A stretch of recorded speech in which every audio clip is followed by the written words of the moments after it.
नमस्कार दोस्तों, मैं डॉक्टर शिवी मौर्य आज आपको डायबिटीज शुगर का 3 ऐसा घरेलू उपाय बताएंगे। इस 3 उपाय को अपना करके अपनी शुगर को 100% जड़ से ठीक कर सकते, वो भी घर से। तो दोस्तों, सबसे पहले ये जान लेते हैं कि शुगर होता क्यों है। कारण जानना बहुत ज़रूरी है। अगर आप कारण जान गए तो निवारण आसान से हो जाएगा। अगर आपको शुगर से बचना है तो 2-3 बातों का आप विशेष ध्यान दीजिए। चीनी से बनी हुई कोई भी वस्तु मत खाइए, ये हमारा शुगर का सबसे बड़ा कारण है। और दूसरा सबसे बड़ा जो कारण है वो रिफाइन किया हुआ तेल और डालडा। रिफाइन किया हुआ तेल और डालडा आज से अभी से अपनी ज़िंदगी से हटा दीजिए। और तीसरी चीज़ है मैदा से बनी हुई कोई भी वस्तु मत खाइए, ये आपकी आंतों को बीमार करती है। और जब आपकी आंतें बीमार होती है तभी आपको ब्लड प्रेशर, ब्लड शुगर होता है। और अपने शरीर के 3 दोष को बैलेंस करके रखिए, वात दोष, पित्त दोष और कफ दोष। ये 3 दोष जब आपके बिगड़ते तभी आपके शरीर में बीमारियां होती हैं। और अगली चीज़ जो नहीं खाना हो, डिब्बा बंद, पैकेट बंद कोई भी सामान मत खाइए। ये सारे दोस्तों आपके लीवर के लिए खतरनाक हैं।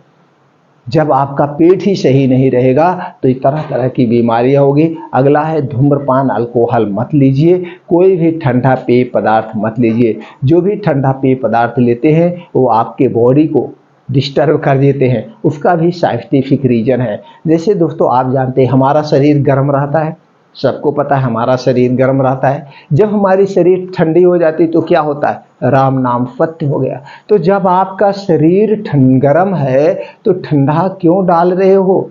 जब गर्म चीज़ पे ठंडा डालोगे तो उसका क्या होगा, उल्टा रिएक्शन होगा।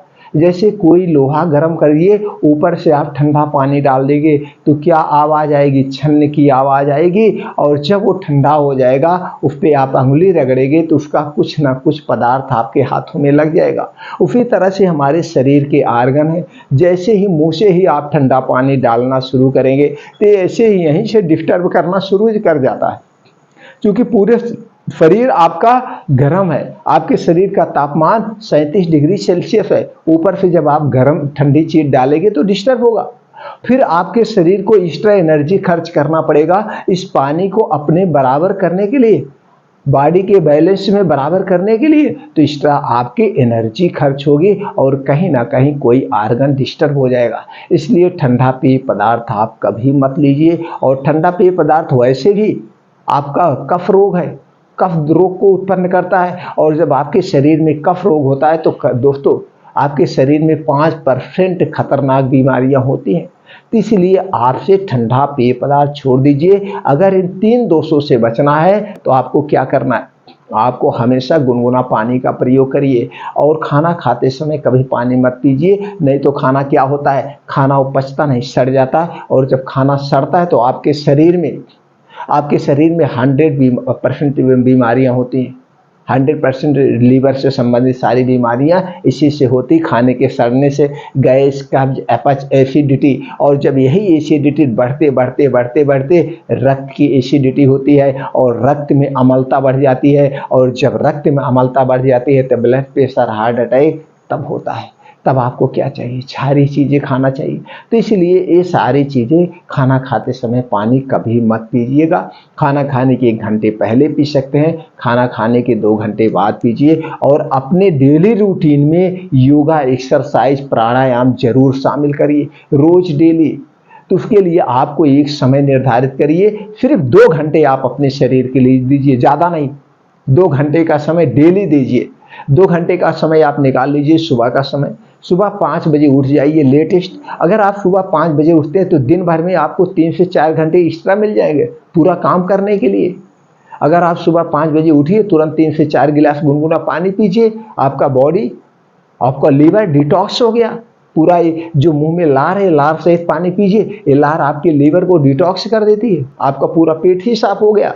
अब पानी पी के फ्रेश होने के बाद 5 बजे घर छोड़ ही दीजिए। 5 से 7 2 घंटे का समय आप अपने योगा के लीजिए। अब इसमें 2-3 योगा, कम से कम 5 से 6 किलोमीटर आप दौड़िए, हो सके तो नंगे पाँव चलिए। नंगे पाँव, लेकिन पक्की रोड पे नहीं, जहाँ पे मिट्टी हो, जहाँ पे हरी घासें हो, आसमान से उसकी बूंदें पड़ी होती है, वो आपके पैर में लगेगी, और पैर में जब वो लगेगी तो आपकी उससे आंखों की रोशनी भी तेज होती है, और ब्लड शुगर को कंट्रोल करने में बहुत उसका अहम रोल होता है। तो दोस्तों वैसे स्थान पे नंगे पाँव चलिए, और कम से कम 5 से 6 किलोमीटर रोज डेली मॉर्निंग वॉक करिए। अब ये 506 किलोमीटर को कैसे कवर करना है, इसको दौड़ भी लगा लीजिएगा, खूब तेज चल भी लीजिएगा।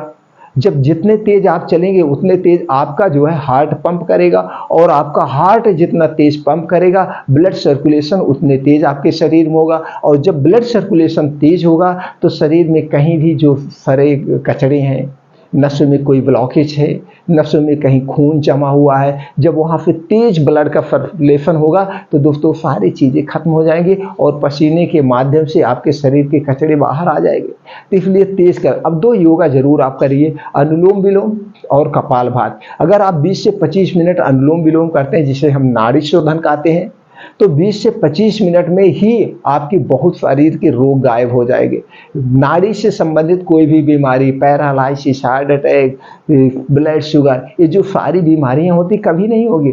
टेंशन, डिप्रेशन सब खत्म हो जाएगा। और वहीं पे आप कपालभाति करिए 20 से 25 मिनट। 20 से 25 मिनट जब आप कपालभाति करते हैं तो आपको पेट से संबंधित कोई भी बीमारी आपको कभी भी नहीं होगी, कभी भी पेट से संबंधित कोई बीमारी नहीं होगी। इसलिए अनुलोम विलोम और कपालभाति जरूर करिए। 2 योगा करके, अगर यही 2 योगा आप कर लीजिए तो आपका शुगर ऑटोमेटिक ठीक हो जाएगा।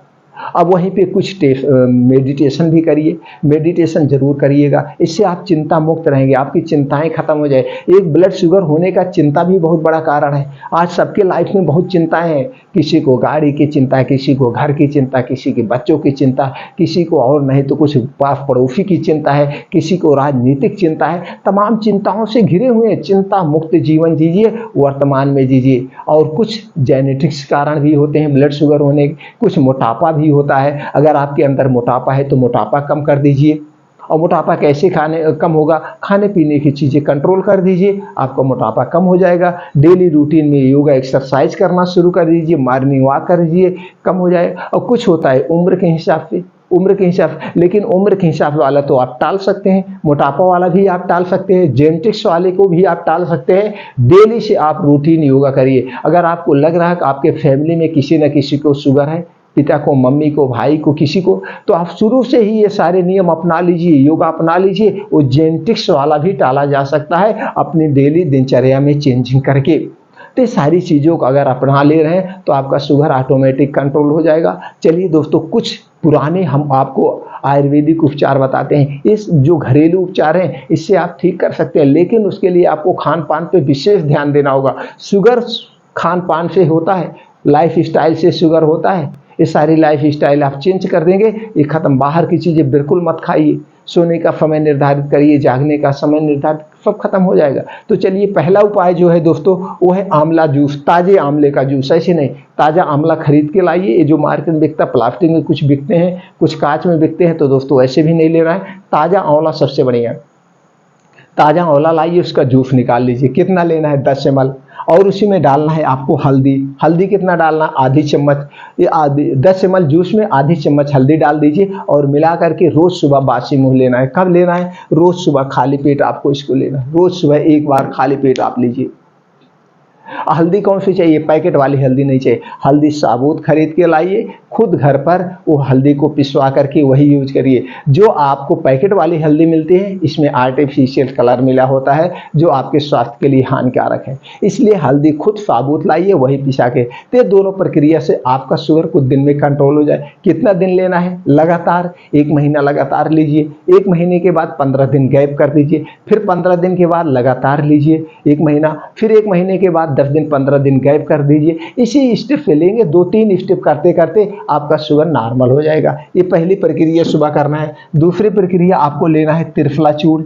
त्रिफला चूर्ण दोस्तों आप जान रहे हैं आयुर्वेद का एक अद्भुत रसायन है, चमत्कारी रसायन है, जिसका कोई साइड इफेक्ट नहीं है। त्रिफला चूर्ण कितना लेना है, 5 ग्राम लेना है। और उसी के साथ हनी लेना है, शहद। इस शहद पैकेट की किसी की अच्छी नहीं है। शहद आप दोस्तों जहाँ पे फार्म हो आपके आसपास, वहाँ चले जाइए वहाँ से आप शहद ले लीजिए। शहद दो टाइप की होती है, एक बड़ी मधुमक्खी की, एक छोटी मधुमक्खी। एक छोटी वाले की लीजिए, वो ज़्यादा पावरफुल होती है। तो वहाँ से आप शहद खरीद लीजिए। शहद कितना लेना है? 2 चम्मच। 2 चम्मच शहद, 1 चम्मच त्रिफला, दोनों के एक में मिला करके शाम के समय से लेना है। शाम के 5 से 6 बजे आपका पेट खाली रहता है, उस समय आपको कुछ खाने की इच्छा होती है, तब आपको खाना है। तब उसी में दोनों मिला करके आप खा लेंगे। और याद रखिए, इसको खाने के बाद कुछ भी पानी वानी कुछ नहीं पीना। कितनी देर तक? 1 से 1.5 घंटे तक। इसको खाने के पहले 1 घंटे 1.5 घंटे पहले कुछ नहीं लेना है, इसको खाने के 1 डेढ़ घंटे बाद तक कुछ नहीं लेना है। ये प्रक्रिया दूसरी प्रक्रिया हो गई। अब रात में एक प्रक्रिया आप कर लीजिएगा, इससे आपका पेट भी साफ रहेगा और शुगर भी कंट्रोल रहेगा। दोस्तों, जितने भी शुगर के पेशेंट हैं उनका अक्सर उनको कब्ज की शिकायत रहती ही है, हमेशा उनको कब्ज, गैस, एसिडिटी रहती है। तो गैस, एसिडिटी प्लस शुगर को भी, चूँकि इसमें डायबिटिक गुण पाए जाते हैं, शुगर को भी कंट्रोल करेगा, कब्ज को भी दूर करेगा, बवासीर को भी दूर करेगा, आपका डाइजेशन इम्प्रूव करेगा, भूख भी लगेगी। तो लेना कैसे है? आपको रात में सोते समय किसके साथ? पानी या दूध के साथ। कितना लेना है? 1 गिलास पानी लीजिए या 1 कप पानी या 1 कप दूध, दोनों में से जो भी आपको मिल जाए, उपलब्ध हो जाए। दूध लेना तो पैकेट का मत लेना, घर का हो या किसी के घर से लाइएगा। तो दूध में कितना मिलाना है? 1 कप दूध में दोस्तों 2 चम्मच आपको इसबगोल की भूसी डालना है। 2 चम्मच इसबगोल की भूसी डाल के आप आधे घंटे के लिए रख दीजिएगा। आधे घंटे के लिए जब आप रख देंगे तो देखेंगे ये भूसी उसी में जम जाएगी आसानी से। फिर इसको खा लेना है। कितनी देर बाद? खाना खाने के 1 घंटे के बाद। खाना खाने के 1 घंटे के बाद खाना है। इसको खाने के बाद कुछ भी नहीं खाना पीना है। एक बात को याद रखिएगा, एक घूंट पानी भी नहीं पीना है। ये 3 नियम अपना करके आप अपने ब्लड शुगर को घर पर बिना मेडिसिन के ठीक कर सकते हैं। एकदम प्योर है, सेफ है, कोई इसका साइड इफेक्ट नहीं है दोस्तों।